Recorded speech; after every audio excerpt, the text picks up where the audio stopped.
तो we were reading about formal charges. ठीक है। और फॉर्मल चार्जेस में काफी सारे चीजें हमने नोट करी।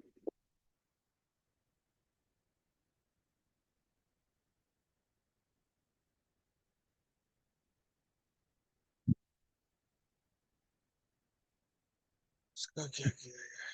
आप मीटिंग में डालते हैं।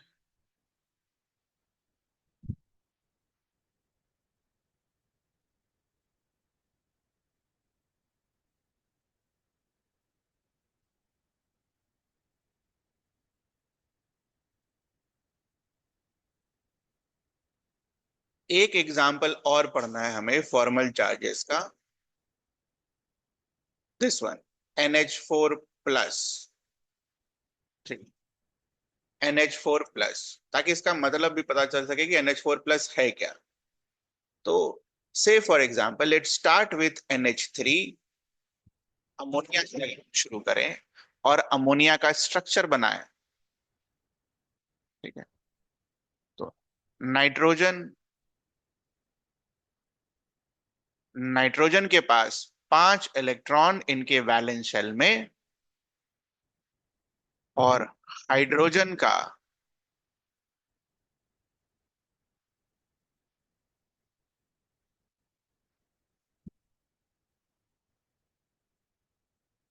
This one.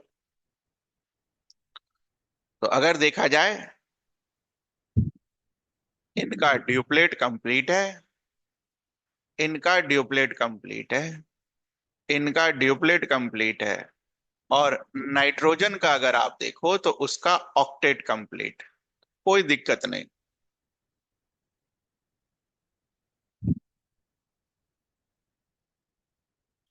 ठीक। तो कोई इशू नहीं है।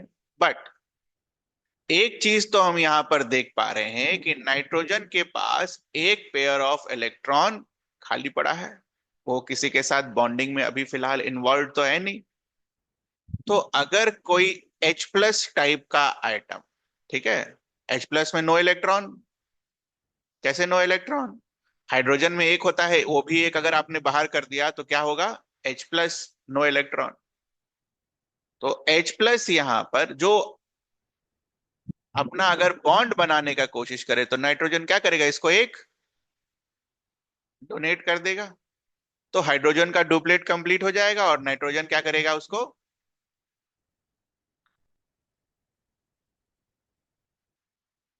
ठीक है, हाइड्रोजन का आराम से कंप्लीट हो जाएगा ट्यूबलेट, और नाइट्रोजन अपना क्या बना लेगा? Coordinate bond. तो इसको हमने लास्ट क्लास में क्या पढ़ा था? नाइट्रोजन अगर अपना कोऑर्डिनेट बॉन्ड बना रहा है और मुझे कोऑर्डिनेट बॉन्ड के टर्म्स में अगर इसको लिखना है इस तरीके से, तो फॉर्मल चार्ज का कंसेप्ट आएगा। Formal charge says what? देखेंगे ध्यान से। नाइट्रोजन 3 बॉन्ड बना सकता है, बट बनाया कितना? 4। तो इस पर एक फॉर्मल चार्ज आएगा। हाइड्रोजन 2 बॉन्ड बना सकता है, बनाया कितना? एक। तो इस पर एक फॉर्मल चार्ज आएगा। अब देखना ध्यान से, H+ एटम था, फॉर्मल चार्ज एक माइनस का आया, तो ये क्या दे देगा आपको? Net is 0। तो what will be your final answer?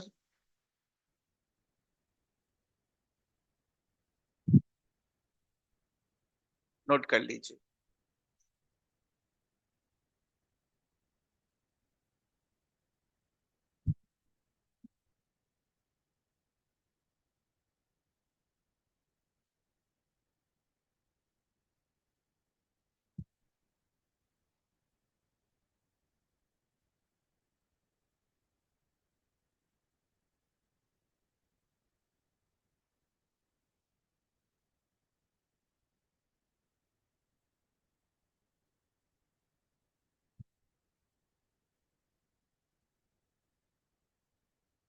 इसमें कुछ पूछना आपको? Ammonia MnH NH4+ ammonium ion.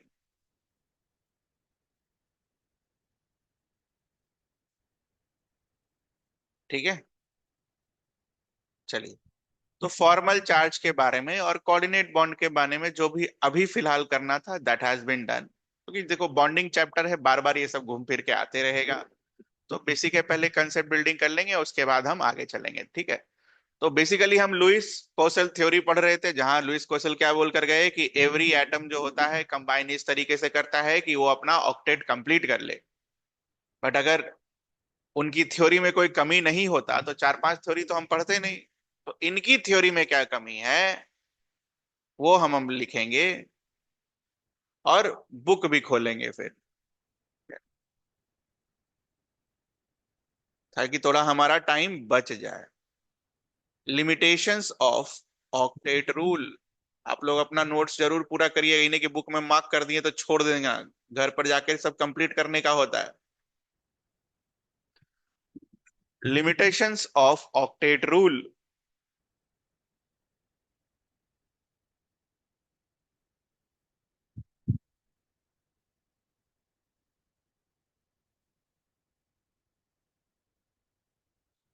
तो लिमिटेशंस ऑफ ऑक्टेट रूल में कुछ चीजें पहले मार्क करेंगे। Octet rule is not universal. What is the meaning of this? Not applicable for every element या atom.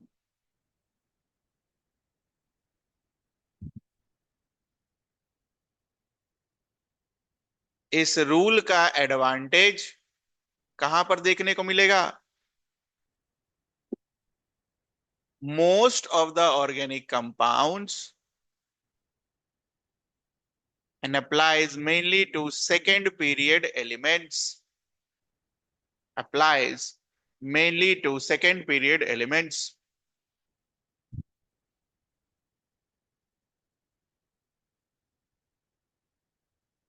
So there are mainly three types of exception.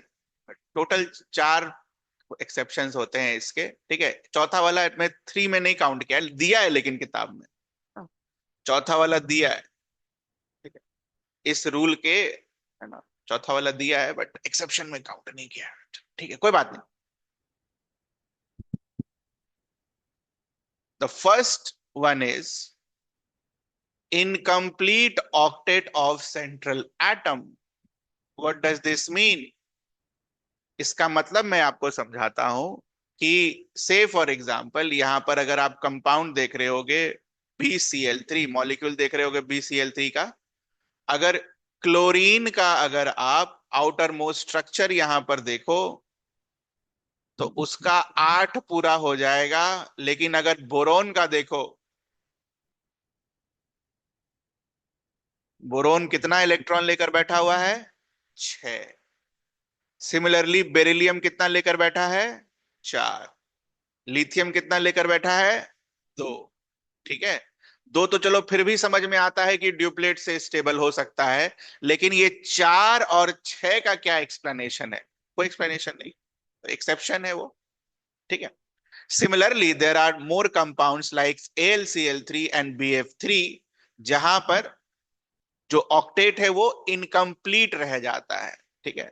तो इन सारे compounds को chemistry में बुलाया जाता है हाइपोवैलेंट। नोट कर लीजिए, having incomplete octet,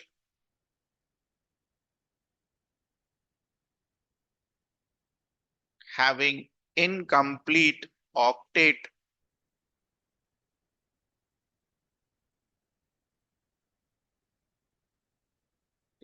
याद रखना है सब, सब याद रखना है, इसलिए मार्क करिए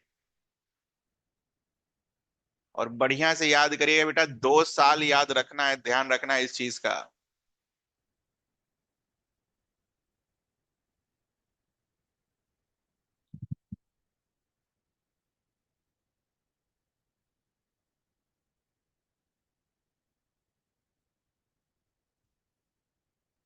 next exception is odd electron molecules, ठीक है। ऑड इलेक्ट्रॉन मॉलिक्यूल्स ये बना के दिखाते हैं आपको।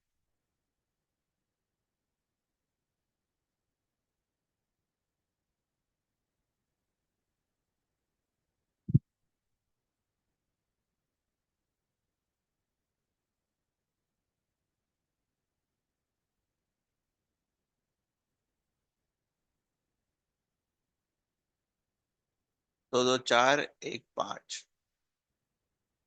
Example is NO।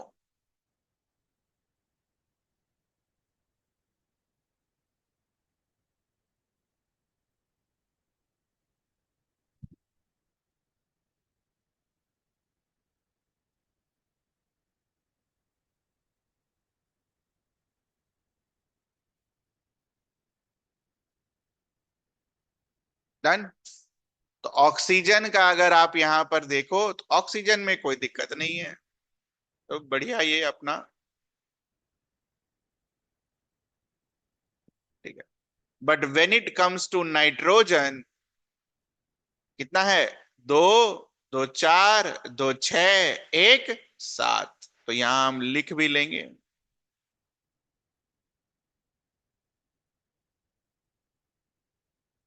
यही है अलग। NO।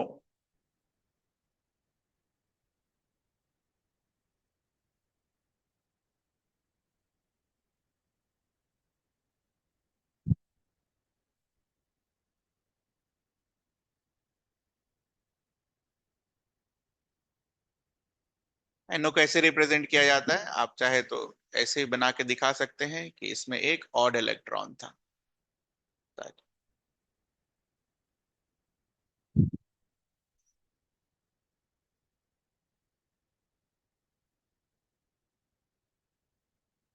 ठीक है। और होमवर्क के लिए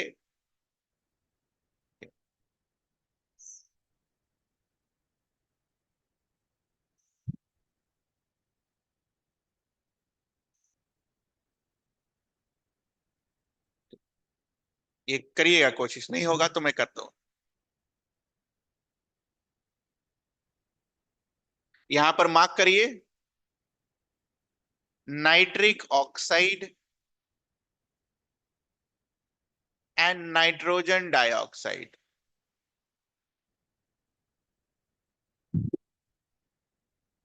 nitric oxide and nitrogen dioxide. तो एक्सेप्शंस हैं इसके, odd electron molecules. Third, expanded octet. What does this name? Expanded means क्या? ज्यादा। तो जनरली 8 इलेक्ट्रॉन होंगी आउटर मोस्ट शेल में, बट एक्सपैंडेड ऑक्टेट का मतलब क्या होगा? 8 से ज्यादा। ठीक है, तो पहले एक्सपैंडेड ऑक्टेट का मतलब लिखिए, मार्क करिए। There are more than 8 valence electrons around the central atom. There are more than 8 valence electrons around the central atom. इसी को हम क्या बुलाते हैं? Expanded octet.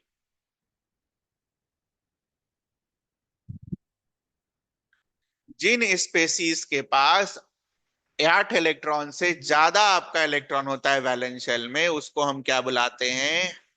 हाइपरवेलेंट। हाइपोवेलेंट क्या था? कम। हाइपरवेलेंट क्या है? 8 से ज्यादा।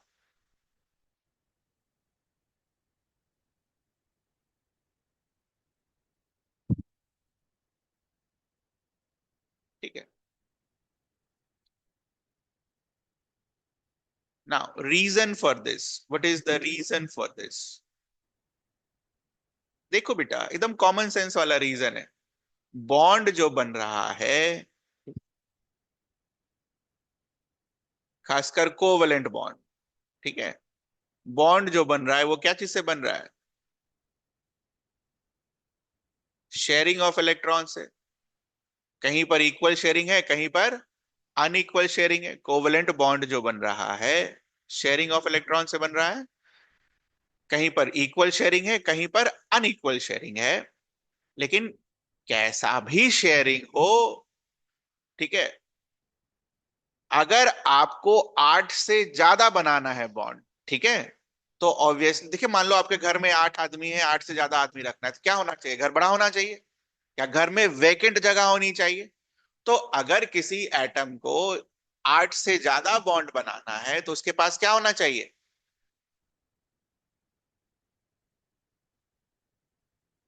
Vacant orbital,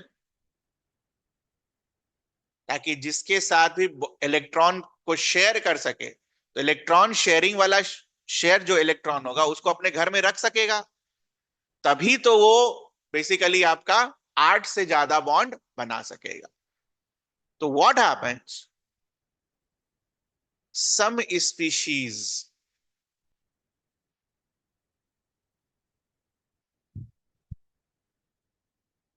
have vacant d and f orbitals। d मतलब 5 वाला, f मतलब 7 वाला, 4 5,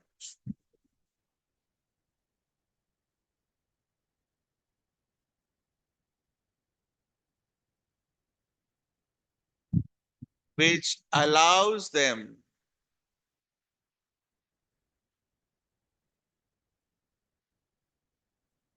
to increase number of electrons in their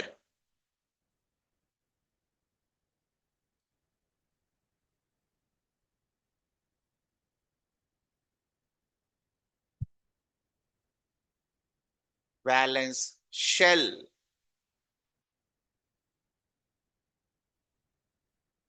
which allows them to increase number of electrons in their valence shell। For example, कुछ species जैसे जिसके पास 3s orbital हो, 3p orbital हो और 3d ऑर्बिटल हो, मान लो ये दोनों भर भी गया, ये खाली रहेगा।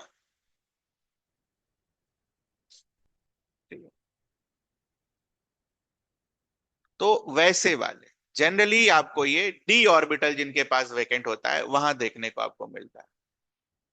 तो कुछ एग्जाम्पल्स इसके भी एक्सपैंडेड ऑक्टेट के, pf5, sf4, h2so4।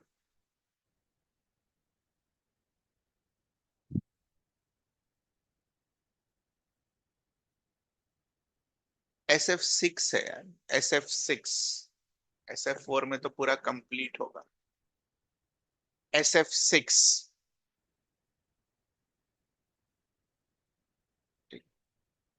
तो एक को समझ लेते हैं, बाकी आपसे हो जाएगा, वो खुद करना घर पर। pf5, ठीक है चलो, फास्फोरस का इलेक्ट्रॉनिक कॉन्फ़िगरेशन लिखो, फ्लोरीन का इलेक्ट्रॉनिक कॉन्फ़िगरेशन लिखो, और बताओ क्या आता है।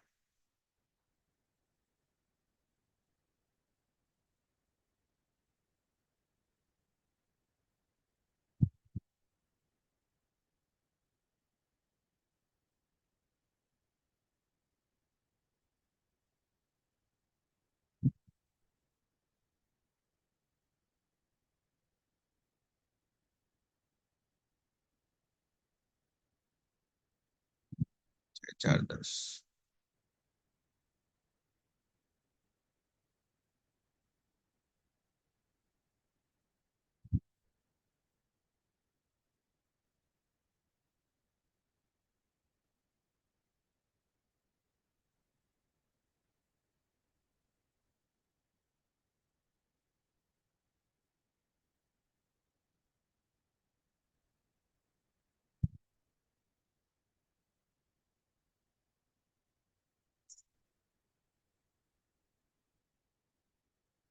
ठीक है।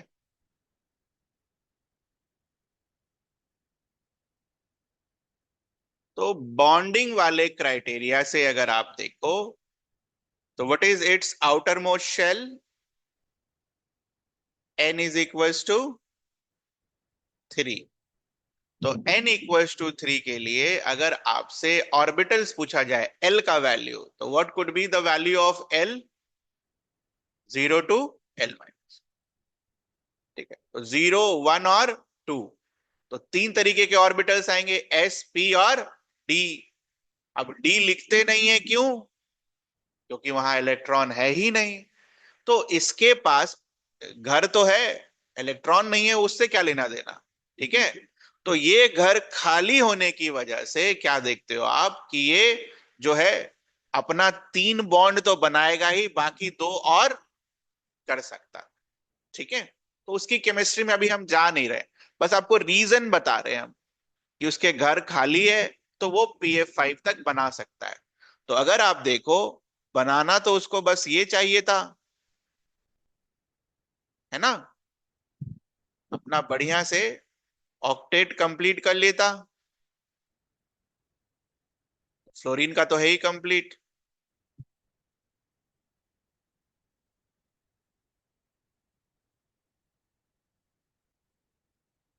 तो फ्लोरीन का अगर हम बनाए 8 8,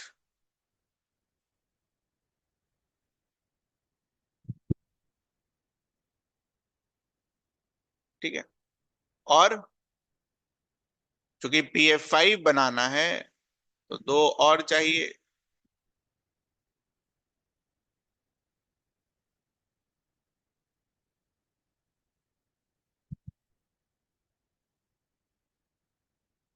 तो अगर हम इसको ध्यान से देखें,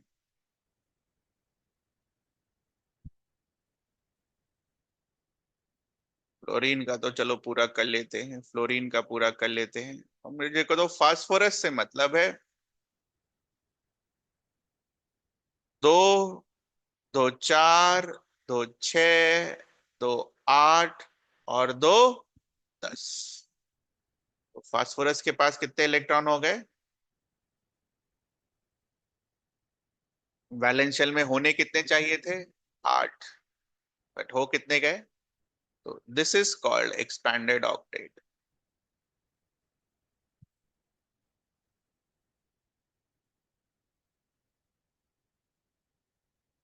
PF3 को हम हाइपरवेलेंट स्पीशीज बुलाएंगे, PF5 को, ठीक है, हाइपरवेलेंट स्पीशीज बुलाएंगे, और रीजन लिखेंगे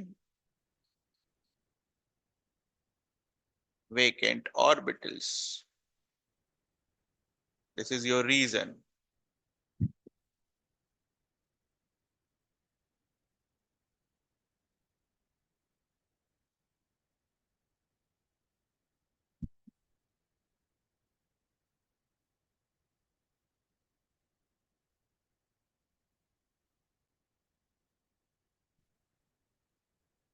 done.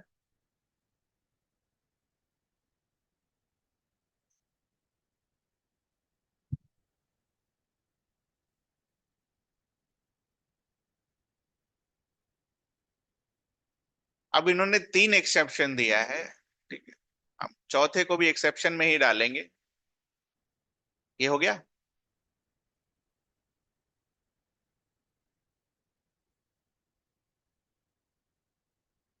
What is that? This one. अगर ऑक्टेट रूल सब कुछ होता तो नोबल गैस तो कोई कंपाउंड नहीं बनाता, क्योंकि वो तो ऑलरेडी 8 इलेक्ट्रॉन है उसके पास। अगर ऑक्टेट रूल हर जगह एप्लीकेबल होता, यूनिवर्सल होता, तो नोबल गैस को कोई भी कंपाउंड बनाने की जरूरत नहीं थी। बट आप क्या देखते हो, 2 नोबल गैसेस ऐसे हैं, जेनॉन एंड क्रिप्टॉन, मार्क करो बुक में, जो कि कंपाउंड्स बनाते हैं। और वो भी देखो स्पेसिफिक हैं कंपाउंड्स, ये नहीं कि कुछ भी कंपाउंड बना देता है। किसके साथ?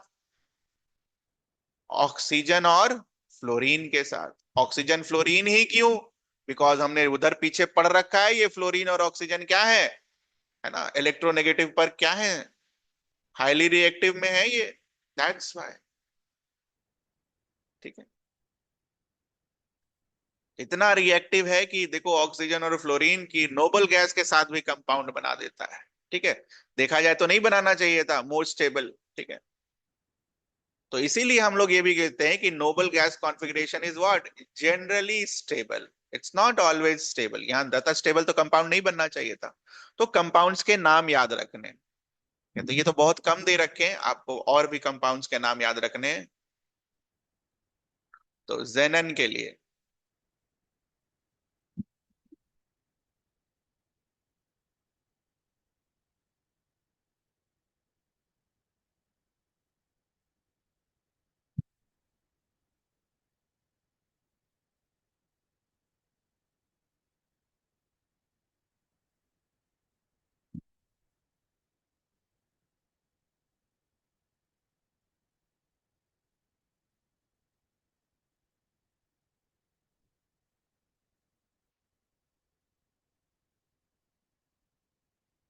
क्रिप्टन के लिए KrF2। ये सब तो बहुत इंपॉर्टेंट है, ये सब तो हम लोग अलग से पढ़ेंगे भी, सबका structure XeF6।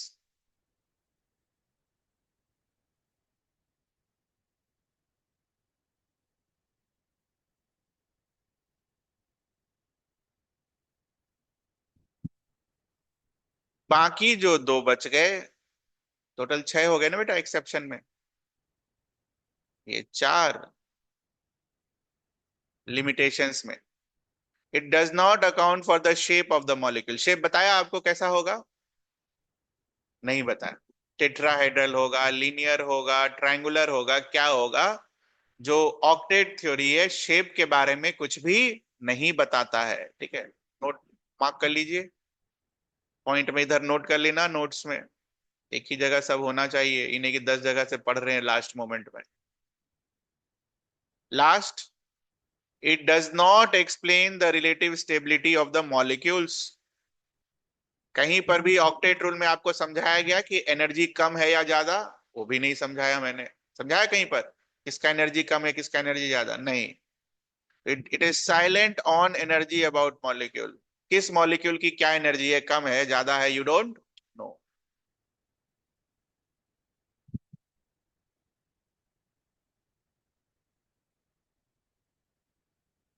So with this, your first theory जो लुइस कोसल थ्योरी होती है, दैट हैज बीन कंप्लीटेड। आपको कुछ पूछना हो तो बताओ, देख लो भाई। आई होप आपको जो एनसीईआरटी रीड करने के लिए बोल रहा हूं मैं, वो आप पढ़ रहे होंगे। This is the right time, दोबारा मौका नहीं मिलेगा। ठीक है, सही बता रहा हूँ बेटा। ऑर्गेनिक वाला जब शुरू होगा ना दिसंबर के अराउंड, तो सही में मौका नहीं मिलेगा ये सब करने का। तो ये सबको अच्छे से करो, क्योंकि ये समझने वाला चीज है। समझना है, रटना है। ठीक है, समझना है, याद करना है, समझना है, याद करना है, वहां तो भाई याद ही करना है। ठीक है, तो जितनी जल्दी आपके ये दिमाग में चला जाए उतना अच्छा है आपको। 2.5-3 महीना लगेगा उसको पूरा कंप्लीट करने में, लास्ट का 2 चैप्टर। मैं पहले ही बता दे रहा हूँ, ऐसा ही हुआ तो होता है हर साल। क्योंकि एकदम एक एक चीजें करनी है ना, वो सब तो आपको पता है नहीं, बहुत कुछ चीजें तो एक एक चीजें करनी है तो उसमें टाइम लगता है। तो इस सब में ऐसा ना हो कि ये भी छूट जाए और वो भी छूट जाए। तो बढ़िया से पढ़ो, कोई भी डाउट हो तो पूछ लेना बस। ठीक है, तो नेक्स्ट इज, टॉपिक का नाम लिखो। पहले तो टॉपिक के बारे में पढ़ना है।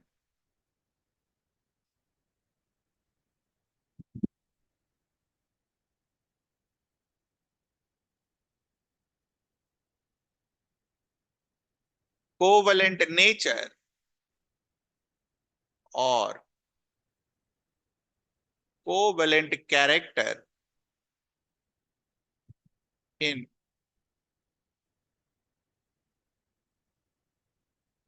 Ionic compounds. अब इसका क्या मतलब?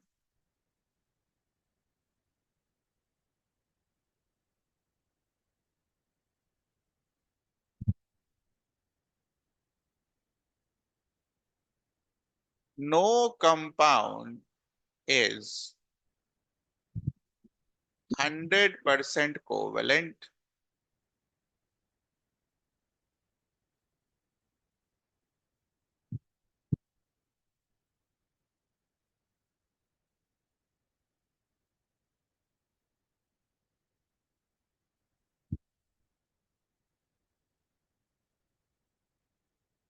और 100% ionic.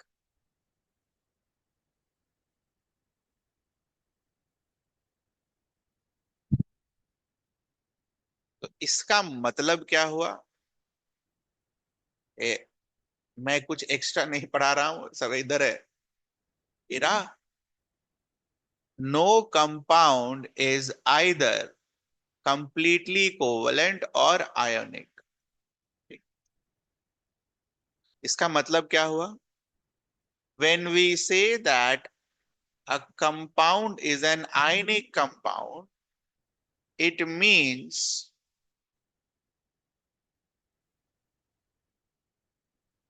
majority ionic character.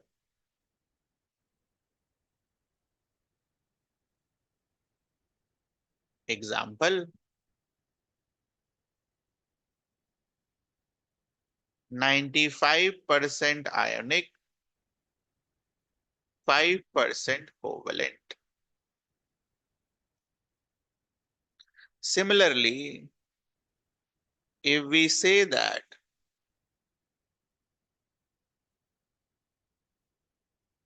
covalent compound,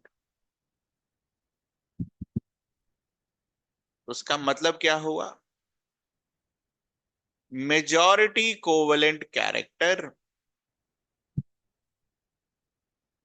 which means, example, 95% covalent and 5% ionic. अब मैंने 95 लिखा तो इसका मतलब ये नहीं कि 94 में नहीं होगा। 50 और 52 और 48 टाइप का नहीं होना चाहिए, ठीक है।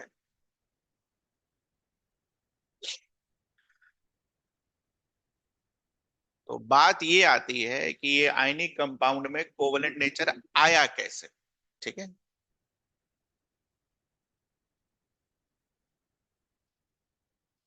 अच्छा, कोवलेंट कंपाउंड में आयनिक नेचर कैसे आएगा, वो पहले देख लेते हैं। लिखवा भी दूंगा, वो ये आसान है। ये वाला नया चीज है जो अभी आप पढ़ोगे ना, आयनिक कंपाउंड्स में covalent nature, this is new, but ये तो आप जानते हो। कोवलेंट कंपाउंड में आयनिक कैरेक्टर कैसे आएगा, बोलो बोलो बोलो, कैसे आएगा?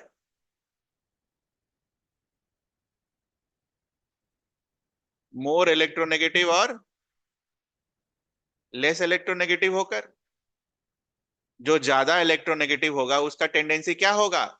शेयर्ड पेयर ऑफ इलेक्ट्रॉन को अपनी तरफ खींचने का। तो इसके ऊपर क्या आएगा? Partial negative charge. इसके ऊपर क्या आएगा? Partial positive charge. तो ये तो पढ़ रखा है ना।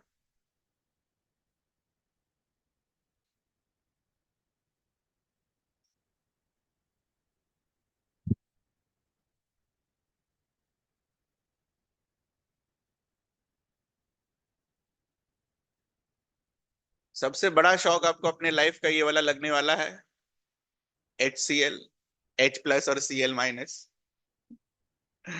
It's a covalent compound HCl। ठीक है, तो जब आएगा तब देखा जाएगा। तो समझ में आता है आपको HCl को फिर कोवेलेंट क्यों बोलते होंगे? HCl इज, ठीक है, इट्स नॉट H+, Cl-। ठीक है, वो कोवेलेंट बॉन्ड बनता है उसमें। बट H+ और Cl- क्यों आता है? क्योंकि उस कोवेलेंट बॉन्ड में क्या होता है? आयनिक कैरेक्टर। ठीक है, तो जब आएगा तब लिखा जाएगा, लेकिन ये तो एक्सप्लेन करना चाहिए था आपको। अगर कोवेलेंट बॉन्ड कंपाउंड है, ठीक है, मैंने आपको बोला तो मेरे दिमाग में क्या चलना चाहिए था? सबसे पहले मेरे दिमाग में ये चलना चाहिए था कि सर ने कोवेलेंट कंपाउंड बोला है तो it is based on equal sharing of electron, मैं ऐसा बनाता। उसके बाद सर ने क्या लिखा है? इस कोवेलेंट कंपाउंड में क्या है? आयनिक कैरेक्टर। आयनिक कैरेक्टर कब आएगा? जब इसके ऊपर चार्जेस आएंगे। तो फिर मेरे दिमाग में क्या चलता कि fluorine is what? More electronegative. तो ये इलेक्ट्रॉन का क्लाउड का डेंसिटी अपनी तरफ खींचेगा, इधर कम हो जाएगा, तो इस पर पार्शियल पॉजिटिव चार्ज, इस पर पार्शियल नेगेटिव चार्ज। ये सब अपनी जगह पर। ये लेकिन ये आंसर करना चाहिए था आपको सोचकर। Let's start with our topic. जो टॉपिक का नाम है covalent nature in ionic compound. तो क्यों होता है? तो generally what happens, we know that in ionic compound there is a cation and there is an anion.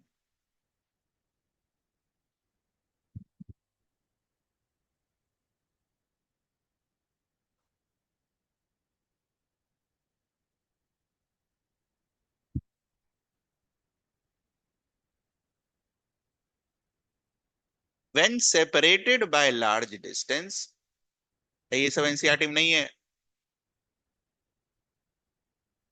लेकिन है, मतलब बोला है कि ऐसा होता है लेकिन एक्सप्लेन नहीं किया है। ठीक है, तो बढ़िया से देखना। When separated by large distance,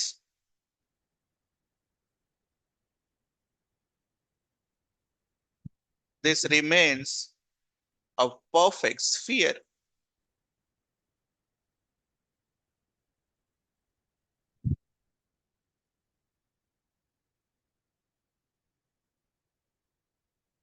When we say that 100% ionic,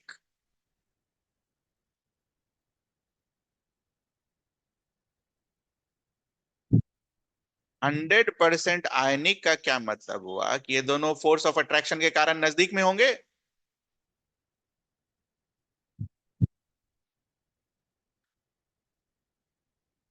again 100% ionic means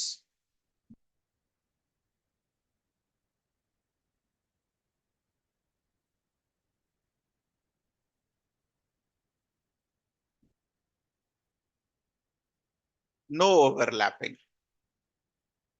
Why we have written no overlapping? क्योंकि अगर ओवरलैप हो गया तो क्या बनेगा? कोवेलेंट, है ना। देखो तुमने ओवरलैप से बनाया ना सारे कोवेलेंट कंपाउंड, ये जो ये कैसे बनाया, दिख रहा है आपको? क्या हो रहा है इसमें? ओवरलैपिंग हो रहा है, शेयरिंग के लिए ओवरलैपिंग हो रहा है दोनों का। बट अगर मुझे आयनिक बनाना है, शेयरिंग नहीं कराना है, तो इसका मतलब ओवरलैपिंग नहीं होगी। तो this is what 100% ionic means.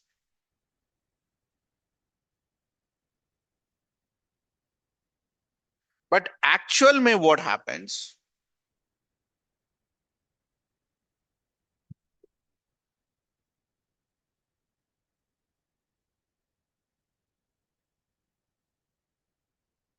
When cation and anion, देखो लार्ज डिस्टेंस पर तो दोनों नो इंटरेक्शन है ना, नो इंटरेक्शन बिटवीन दोनों, कोई इंटरेक्शन नहीं होगा। बॉन्ड बनाने के लिए नजदीक आना होगा, तभी बनेगा, फोर्सेस ऑफ अट्रैक्शन तभी बढ़ेंगे।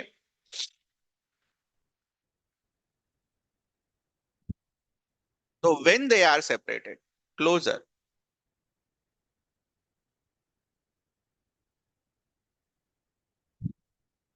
व्हाट हैपेंस, ये जो अनायन है, ठीक है, अब अनायन के वैलेंस शेल में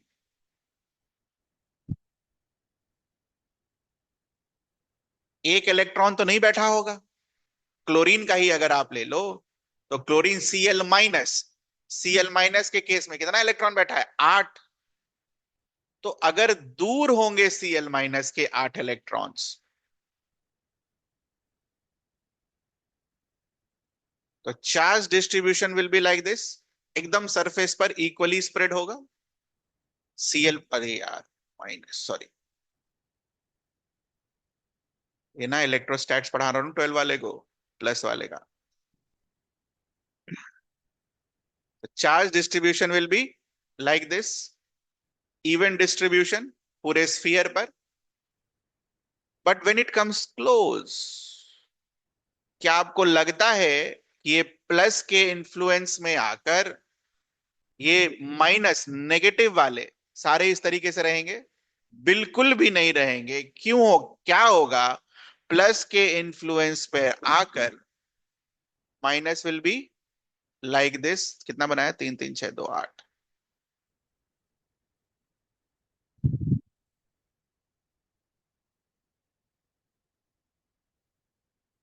तो जो नेगेटिव चार्ज पूरे स्फीयर पर इक्वली डिस्ट्रीब्यूटेड था, वो कैसा डिस्ट्रीब्यूशन होगा?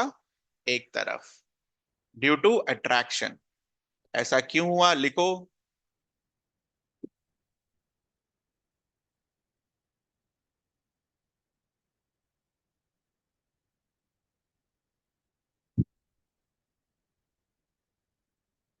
and because of this, shape of anion will be distorted. तो स्फीयर से कैसा बन जाएगा? इस तरीके का।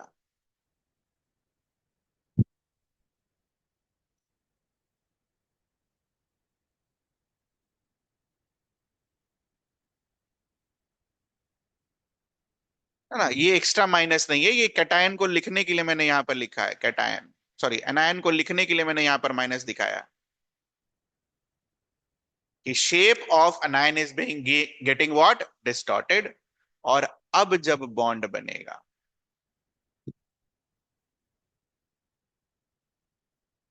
What will happen? स्फीयर तो आके टच नहीं कर रहा है इस बार। क्या है ये?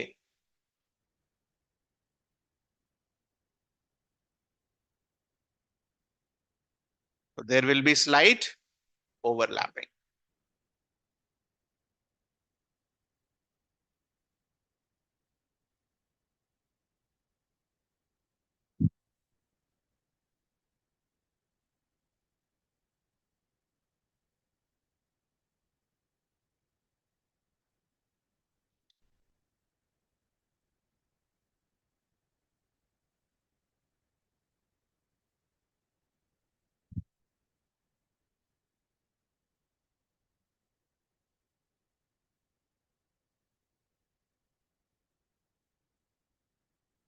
पूरा नोट कर लो।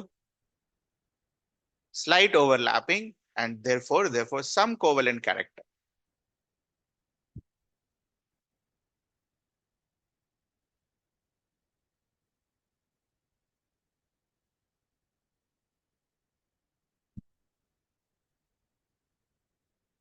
तो यहां पर एक चीज और नोट कर लेंगे, हम यहीं पर लिख लेंगे।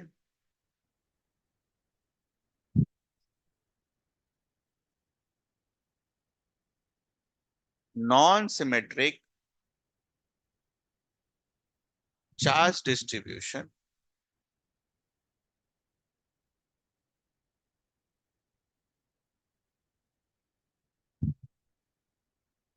बिकॉज ऑफ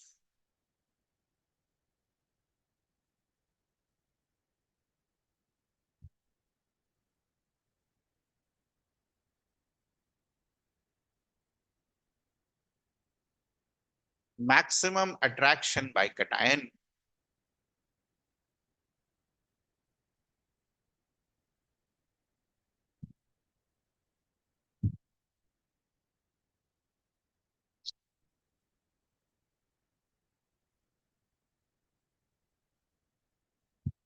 ठीक है, अब कंसेप्ट वाला पार्ट, ये तो फैक्ट वाला पार्ट था कि ऐसा होता है, अट्रैक्शन वाला पोर्शन। अब कंसेप्ट वाला पार्ट, कंसेप्ट सेज व्हाट,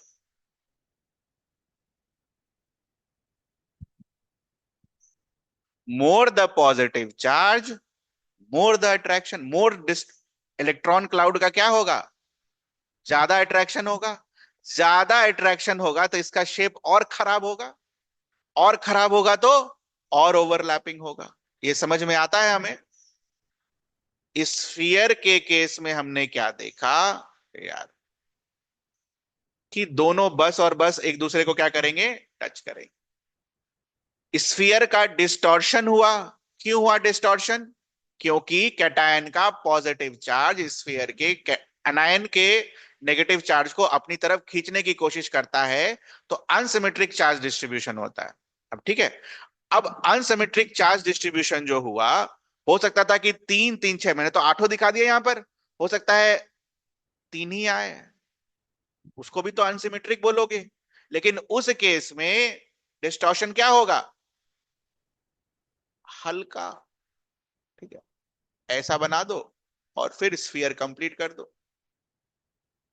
अगर मान लो 3 की जगह 6 इलेक्ट्रॉन है, तो डिस्टॉर्शन कैसा होगा? ज्यादा।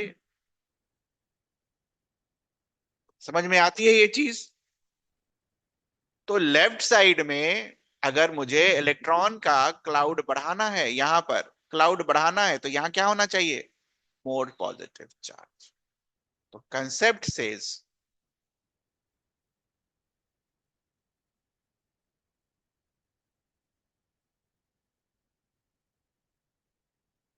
more positive charge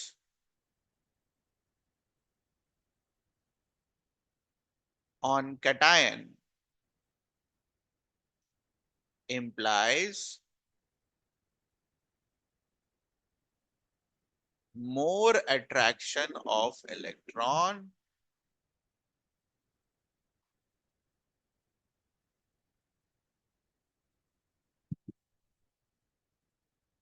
implies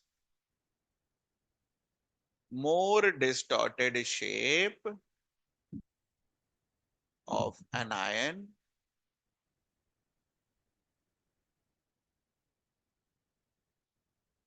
implies more overlapping.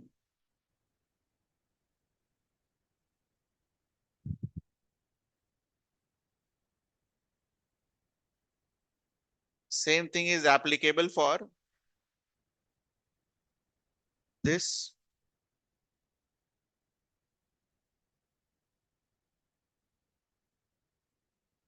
Same कहानी, more negative charge on anion. अभी तुम मान लो चार ही होता तो चार आता लेफ्ट साइड, और अगर मान लो छह इलेक्ट्रॉन होता तो छह आता लेफ्ट साइड, तो ज्यादा डिस्टॉर्शन किधर होगा? छह वाले में। ठीक है, तो मोर negative charge on anion direct लिख दे रहे हैं, बीच वाला पोर्शन अपने से लिख लेना, मोर डिस्टॉर्टेड शेप implies मोर ओवरलैपिंग। ये सब कुछ लिखना लिखाता नहीं है कोई भी, ठीक है, कहीं भी नहीं होता है सब। थ्री,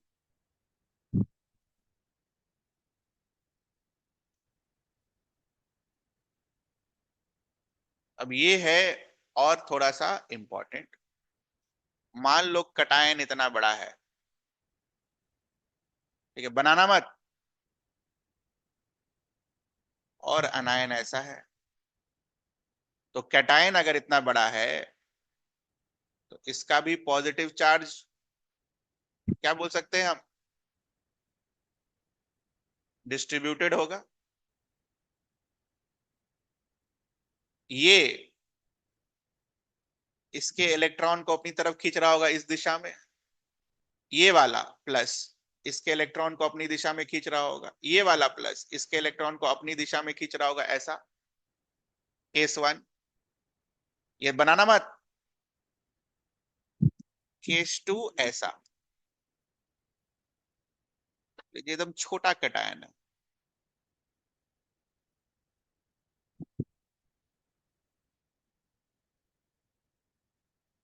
जो भी इलेक्ट्रॉन होगा सबको एक ही जगह बुला रहा होगा, this will lead to what?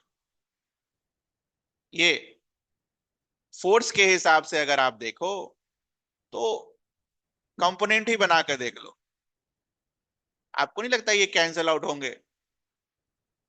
ठीक है, तो अगर बड़ा कैटायन है, बड़ा कैटायन है तो कम फोर्स से ये खिंचा रहा होगा, दिख रहा है आपको?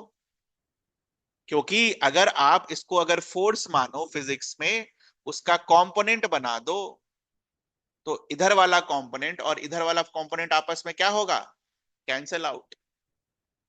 तो कम फोर्सेस से खींच रहा होगा, लेकिन यही चार्ज इतना जो आठ पांच सात आठ चार्ज मैंने बनाया, एक पॉइंट पर हो, सारे चार्ज यहीं पर हो, मतलब size of cation is very very small, तो सभी को अपनी तरफ पकड़कर खींचेगा, and it will be what? More force of attraction, which means what? More distortion. तो ये समझाने की कोशिश है पॉइंट नंबर 3 में, बनाने की जरूरत नहीं है बेटा। तो 3 नंबर पॉइंट क्या बोलता है?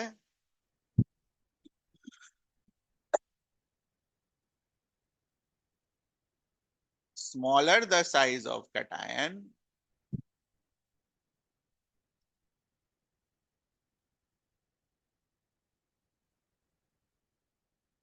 मोर डिस्टॉर्शन।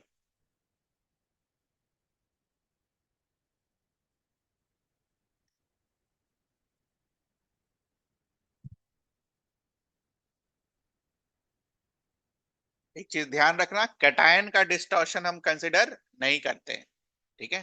कैटायन का डिस्टॉर्शन हम कंसिडर नहीं करते हैं because cation are generally smaller species, that's why, ठीक है। Cations are generally smaller species, इसीलिए हम कैटायन का डिस्टॉर्शन कंसिडर नहीं करते हैं। अभी आपको वो भी मैं समझाऊंगा कि स्मॉलर स्पीशीज का डिस्टॉर्शन क्यों होगा और लार्जर का क्यों, सॉरी, स्मॉलर स्मॉलर स्पीशीज का डिस्टॉर्शन क्यों नहीं होगा, लार्जर का क्यों ज्यादा होता है, ठीक है। ये क्लियर है आपको 3 number point?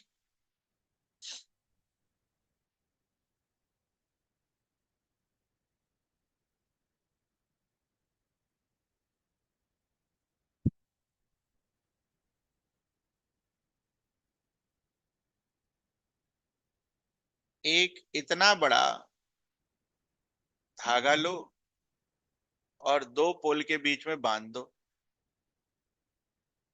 What will happen? थोड़ी देर बाद ऐसा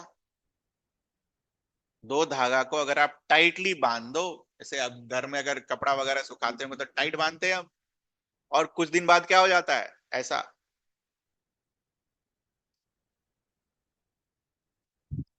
हाँ,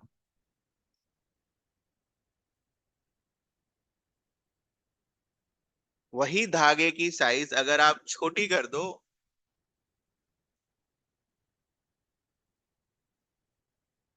तो जो बेंडिंग होगी that will be S.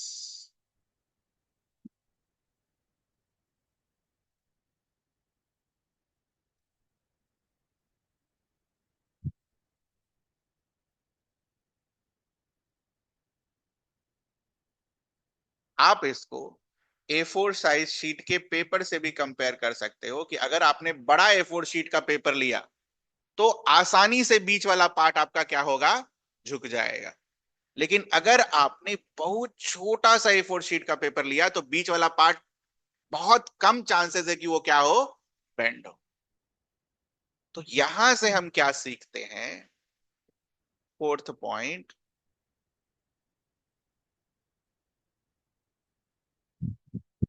more the size of an ion implies more distortion. More distortion means more overlap.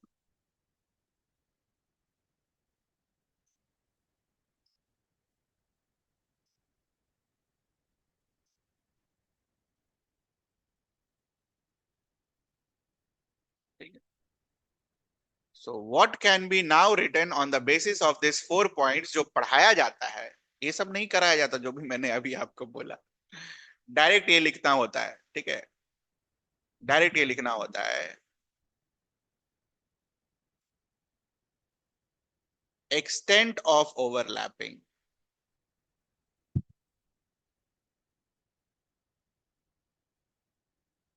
is directly proportional to charge on cation, directly proportional to charge on anion, ठीक है, directly proportional to size of anion and inversely proportional to size of cation. देखा था ना, छोटा cation था तो मोर distortion.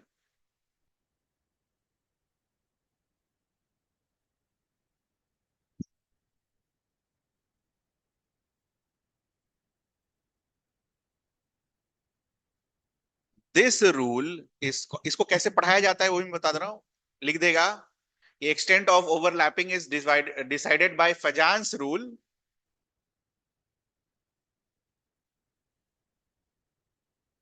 और Fajans rule क्या है वो लिखा दिया जाएगा, extent of overlapping directly proportional to this, directly proportional to this, directly proportional to this and inversely proportional to 1 upon size of cation. बोला जाएगा कि फजान रूल याद करके लिख लेना, रूल है तो रूल है। बट रूल ये है जो मैंने अभी आपको कोशिश करी समझाने की, अगर समझ आ गया तो ठीक, नहीं तो कोई बात नहीं, कुछ नहीं छूटा अगर ये याद है तो। फजान्स रूल।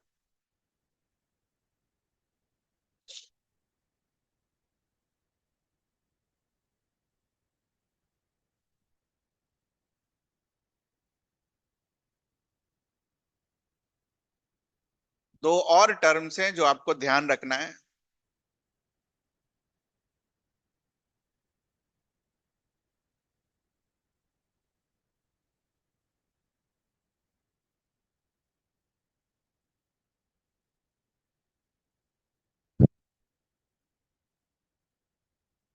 कैटायन के लिए जो टर्म यूज होता है, that is called polarising power. And what is this polarising power? Define करेंगे हम।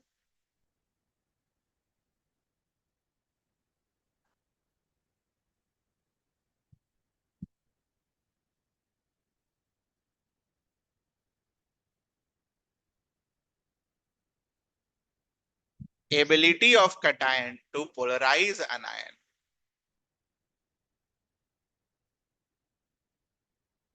और ये जो अनायन का डिस्टॉर्शन हुआ, इसको बोला जाता है polarisability.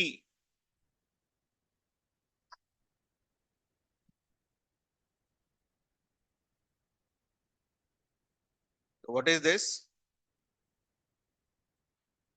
Tendency of anion to get polarised.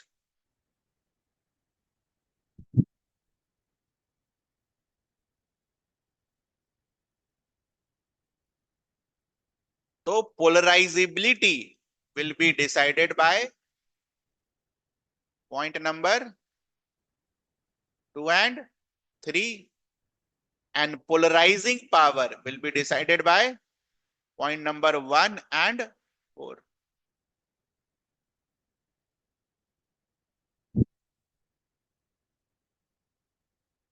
So polarizing power is defined for cation and polarizability is defined for anion.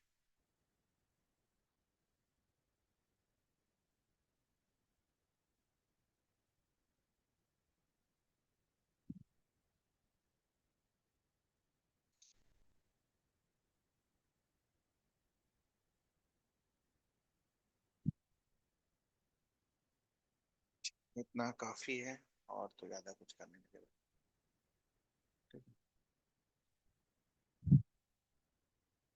Note हो गया? एक पॉइंट और नोट करेंगे हम।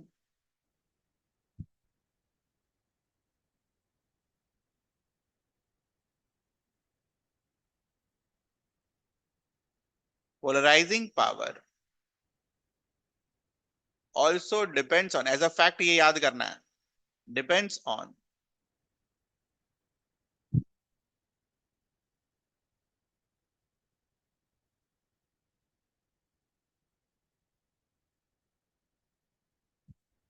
inert or noble gas configuration.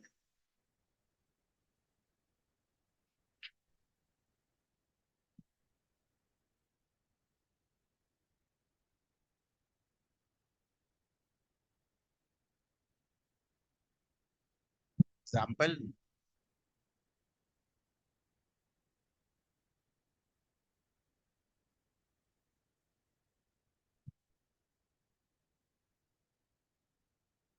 सबके पास कितने इलेक्ट्रॉन है? 10 10 10। तो बेसिकली हम चार्ज के हिसाब से देखेंगे, चार्ज किसका ज्यादा है? Al+3 का है। ये कैसा है? कटायन। अब कटायन हो चाहे एनायन हो, the power is directly proportional to what? Charge on the species. So this will be having more polarizing power, this will be having less polarizing power.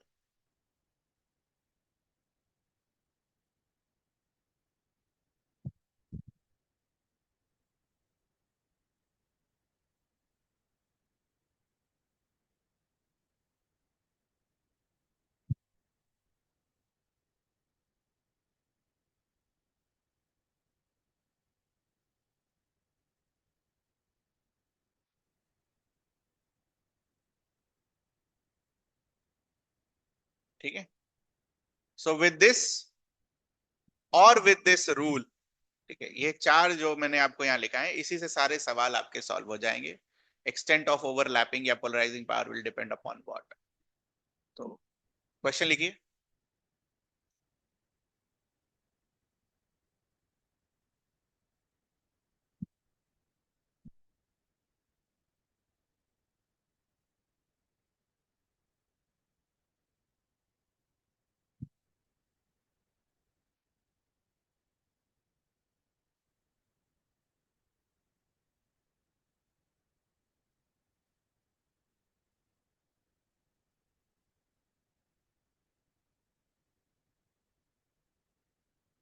तो चार रूल्स लगाने बेटा, है ना। एक कर दे रहे हैं आपके लिए।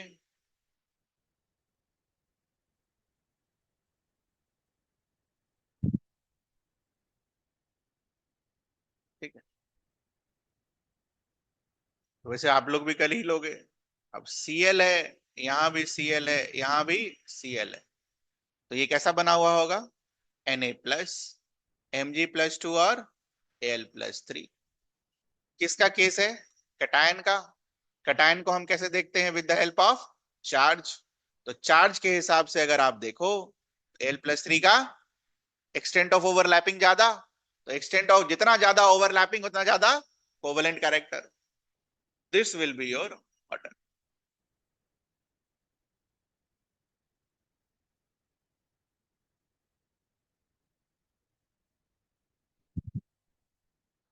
Similarly compare for this.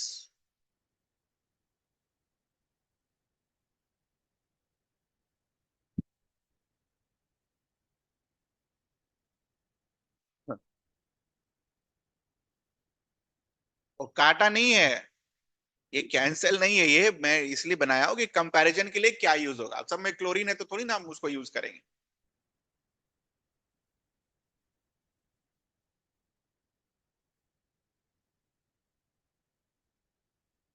Done. सब में सोडियम बैठा है, तो यहां पर क्या है? ये -1, यहां पर क्या है? -2, यहां पर क्या है? -3। अनायन है। अनायन और चार्ज में क्या रिलेशन है? चार्ज इंक्रीज होगा तो extent of overlapping will increase.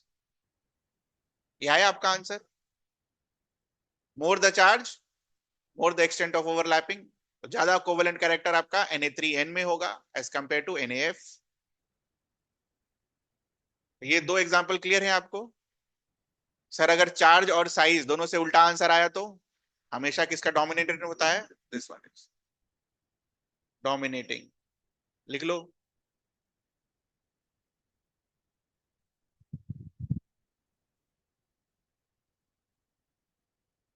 Charge is a dominating factor.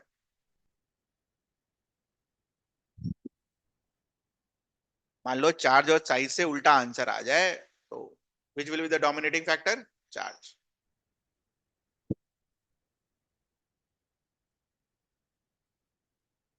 कितने क्वेश्चन हुए? दो। अब आप खुद करेंगे।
हो जाएगा तो बता देना है।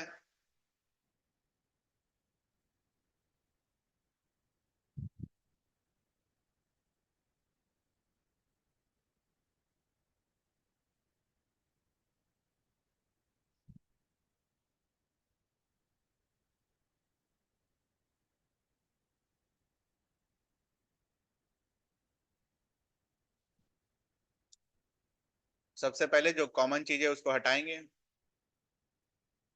तो कंपैरिजन किस पर होगा बेटा? कटायन पर। किस पर होगा? कटायन पर। किस पर होगा? कटायन पर। किस पर होगा? कटायन पर। कटायन के लिए दो चीजें क्या सीखी? चार्ज और इनवर्सली प्रोपोर्शनल टू साइज। तो सबसे साइज छोटा किसका? एल का। फिर NaCl का, फिर KCl का, फिर RbCl का, फिर CHCl का। ये हमने लर्न किया कैटायन के लिए। Extent is directly proportional to 1/साइज। ठीक है। तो ऑर्डर विल बी, ये आया आपका ऑर्डर। सिमिलरली एकदम सेम ही सवाल है। साइज सब पर चार्ज क्या होगा? सेम।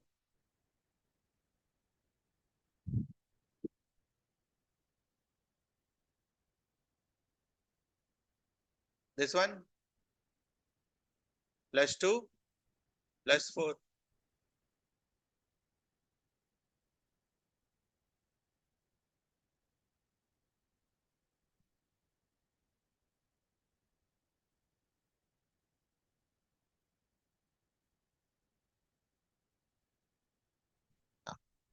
ये साइज किसका है? अनायन। अनायन का साइज, चार्ज सेम हो गया ना। चार्ज अगर सेम हो गया तो अनायन के लिए क्या है? Directly proportional to size. Answer क्या होगा? NaI। ठीक है।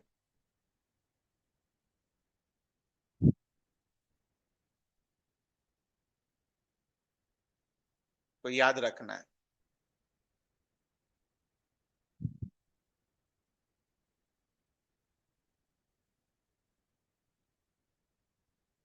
कॉपर की वन वैलेंसी के साथ ये लिखी गई है CuCl।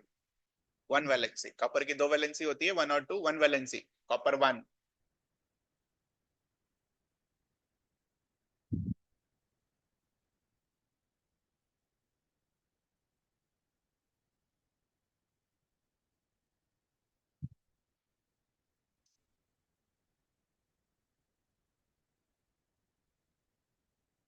हो गया। आंसर क्या आया? Plus plus single plus, charge same हो गया। तो कैटायन के लिए क्या होता है? 1/साइज। सोडियम कहां बैठा है? ऊपर पर। कॉपर कहां बैठा है? नीचे। Down the group what happens? Size increases. तो इसका मतलब कॉपर का साइज बड़ा होगा as compare to sodium. Sodium का साइज छोटा होगा, इसलिए इसका पोलराइजिंग पावर ज्यादा होगा। तो इसमें कोवेलेंट कैरेक्टर क्या आना चाहिए? ज्यादा आना चाहिए। बट ये तो आपने आज तक पढ़ा नहीं। NaCl बचपन से क्या सीखते आए हम? कैसा कंपाउंड होता है? आयनिक कंपाउंड होता है ना। NaCl और CuCl को अगर आपके सामने रख दिया जाता तो आप किसको पहचानते हैं आयनिक कंपाउंड? NaCl को। तो दिस इज रॉन्ग। इसीलिए इसको स्टार मार्क लगाकर दिमाग में रखने का। What happens in this case?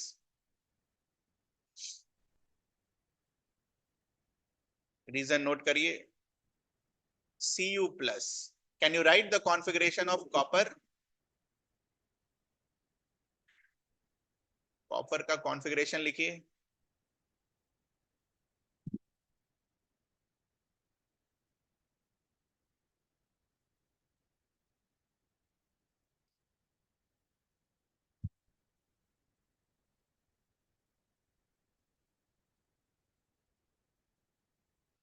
3s2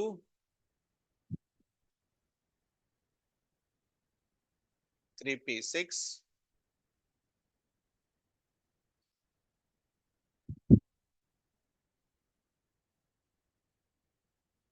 copper 29 पर है 29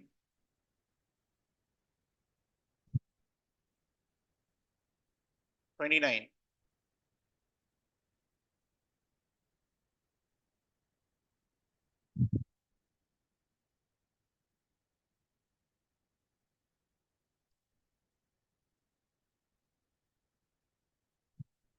डन। पहले तो इसका कॉन्फ़िगरेशन आपसे सही लिखा जाए, ये एक्सेप्शन वाला कॉन्फ़िगरेशन है 4s1 कितना हो गया यार, 6 2 8 6 14 2 16 2 20 1 21 2 2 4 6 4 10 2 12 6 18 1 19 और पहले तो ये सही सही लिखा जाए, ठीक है। दूसरा, अगर आपको पढ़ाया होगा पहले तो पता नहीं, while removing an electron from a d block element, d block, why d block, because last electron is entering into d, electron तो डी ब्लॉक में लास्ट इलेक्ट्रॉन एंटर करता है, लेकिन जब आप रिमूव करते हो इलेक्ट्रॉन, याद ही रखना क्योंकि जरूरत पड़ेगा तुम भर भर के अगले साल, electron is removed from 4s orbital, इसका कॉन्फ़िगरेशन क्या होगा?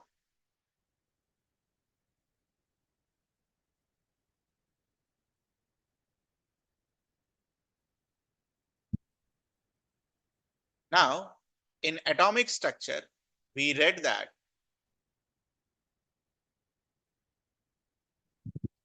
d orbital produces poor shielding,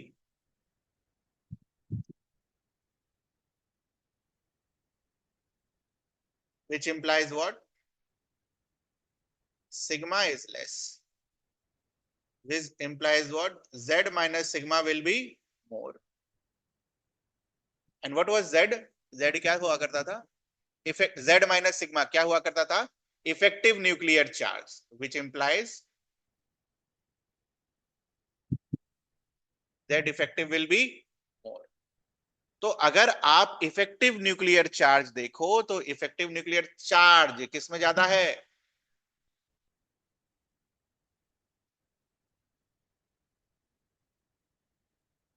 इसके पास इफेक्टिव न्यूक्लियर चार्ज ज्यादा होने की वजह से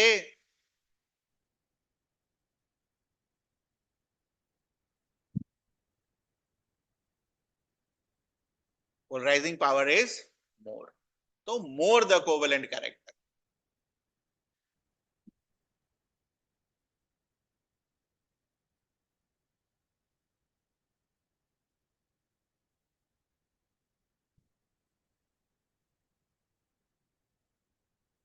very important.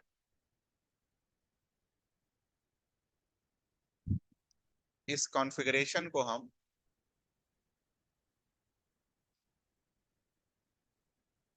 Pseudo inert gas configuration भी बोलते हैं। देखो तो सारे ऑर्बिटल भरे हुए हैं,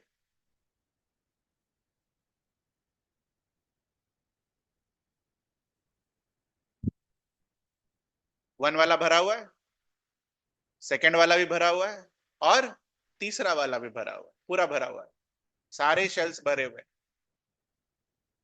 सूडो इनर्ट गैस कॉन्फ़िगरेशन। तो ये अलग से हम याद ही रखते हैं, याद रखना इसमें कोवेलेंट कैरेक्टर ज्यादा होगा as compare to NaCl, very important.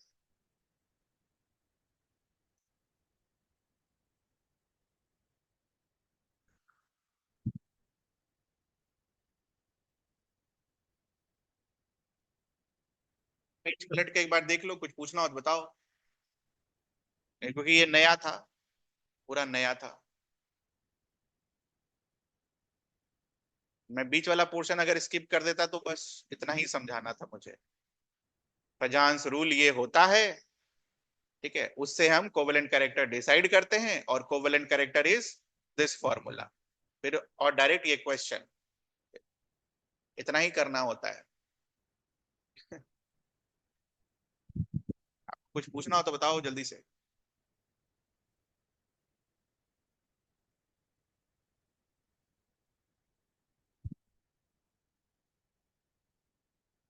Octet rule हमें ये भी नहीं बताता है कि आयनिक कंपाउंड में कोवेलेंट कैरेक्टर होगा या नहीं होगा।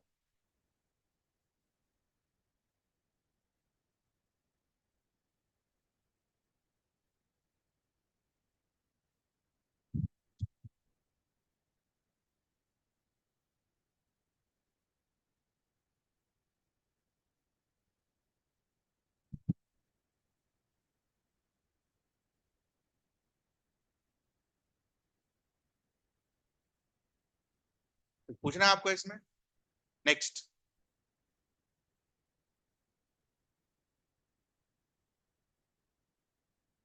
Completing continuing our topic. Topic क्या चल रहा है? Theories of covalent bonding.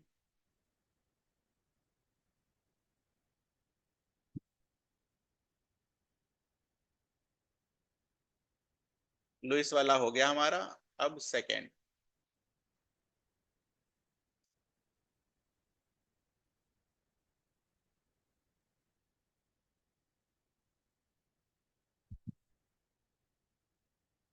Valence bond theory, VBT.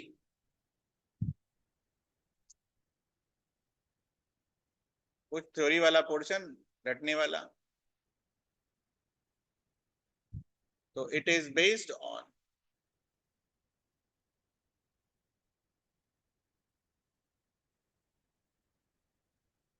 quantum mechanical model. It is based on quantum mechanical model.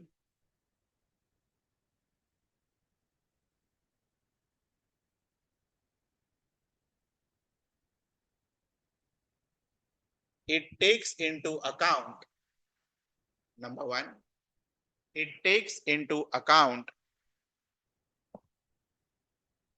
number one, atomic orbitals of valence shell. It takes into account, number one, atomic orbitals of valence shell.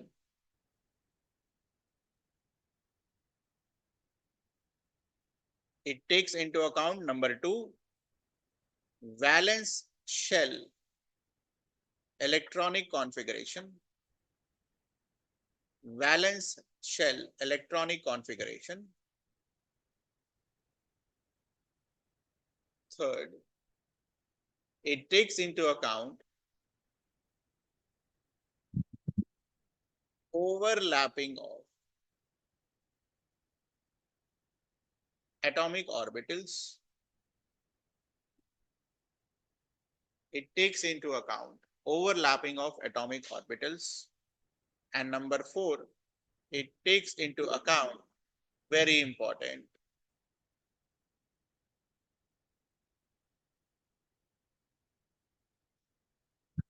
hybridization of atomic orbital.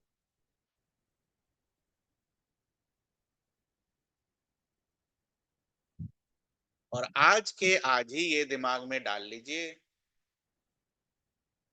Overlapping and hybridisation, both are different things. ठीक है? Overlapping of atomic orbitals and hybridisation of atomic orbitals, both are, एक ही होता तो नहीं लिखता ना, यहाँ पर स्लैश लगा के लिख देता मैं। तो बोथ आर डिफरेंट थिंग्स। थोड़ा सा टाइम है अपने पास, तो ओवरलैपिंग का मतलब समझ लेते हैं।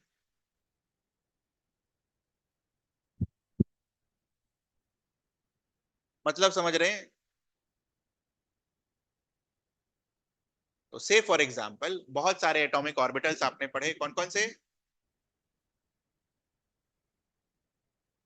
ये सब। तो मान लीजिए दो एस ऑर्बिटल का हम ओवरलैपिंग कराते हैं।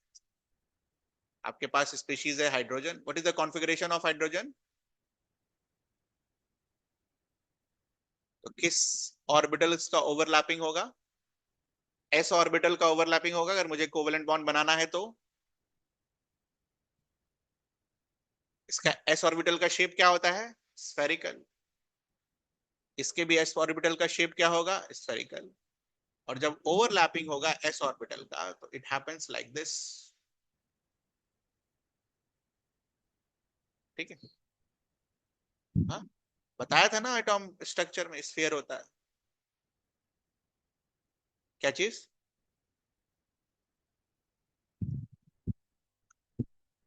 अरे वो कैटायन एनायन था भाई। This was cation anion. यहाँ ऑर्बिटल का ओवरलैपिंग करा रहे हैं।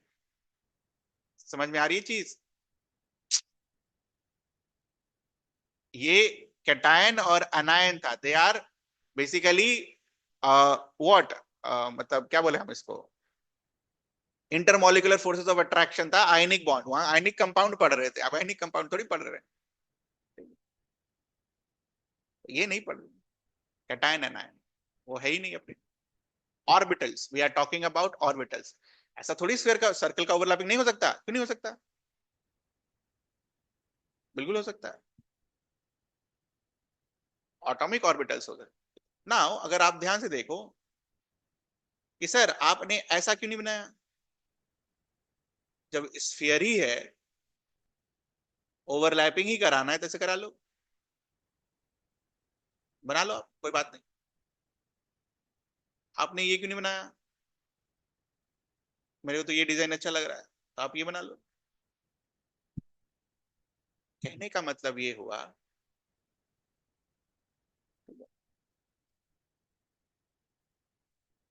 जब ओवरलैपिंग होगी किसकी किसकी, किधर से भी करा लो कोई फर्क नहीं पड़ेगा। इसीलिए इसके ओवरलैपिंग को हम क्या बुलाते हैं?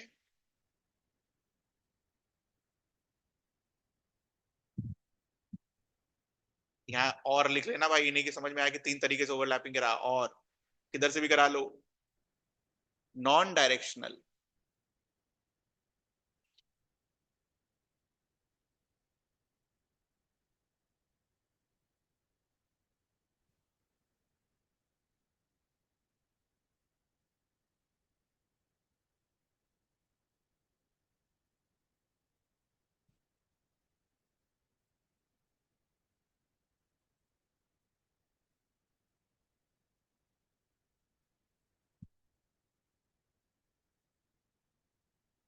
5 मिनट और है, 9 नहीं बजा अभी। बस थोड़ा सा आइडिया देके भेज रहा हूं मैं आपको, ताकि कुछ नया ना दिखे कल अगली क्लास में। हाइब्रिडाइजेशन। तो ओवरलैपिंग के लिए मैंने आपको डेफिनेशन नहीं निकाला। ओवरलैपिंग हम सबको बचपन से क्लियर है कि ओवरलैप के केस में क्या होगा, कुछ पोर्शंस आपस में क्या होंगे, एक दूसरे के ऊपर आएंगे। Hybridisation it is intermixing, very important word,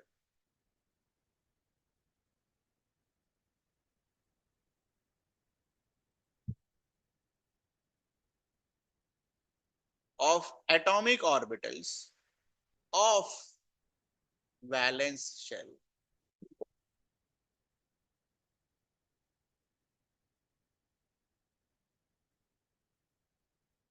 of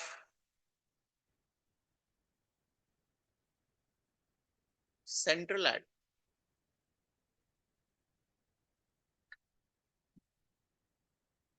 थोड़ा सा बस खाली समझ लीजिए। मान लीजिए कोई सेंट्रल एटम है आपके पास जिसका electronic configuration is like this.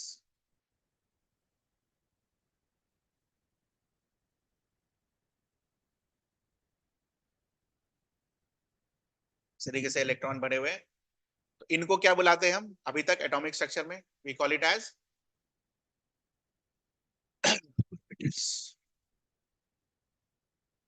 What happens in hybridisation. क्या लिखता है definition? Intermixing of electronic atomic orbitals. ये अलग एटॉमिक ऑर्बिटल है, ये अलग एटॉमिक ऑर्बिटल है, ये दोनों आपस में क्या होंगी? मिक्स।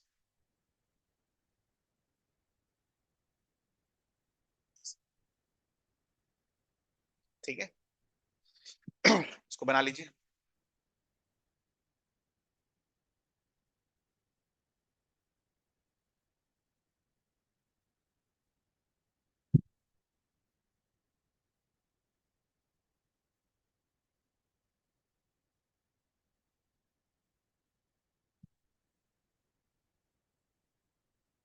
एस के कितने ऑर्बिटल मिक्स हुए बेटा?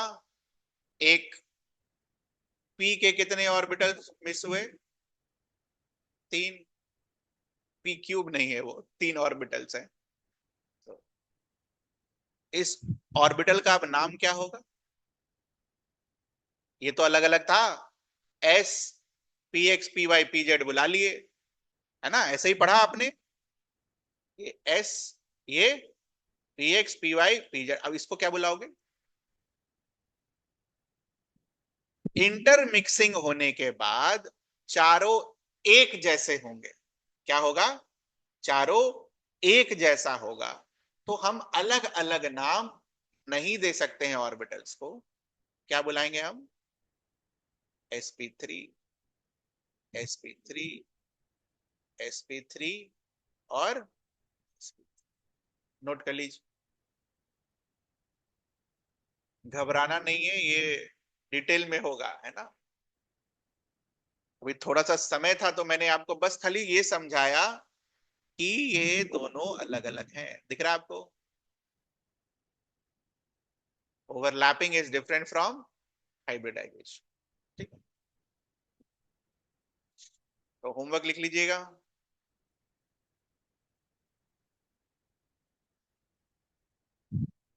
तो आपको शायद वो रेडॉक्स वाला शायद मैंने दे दिया ना, पीडीएफ।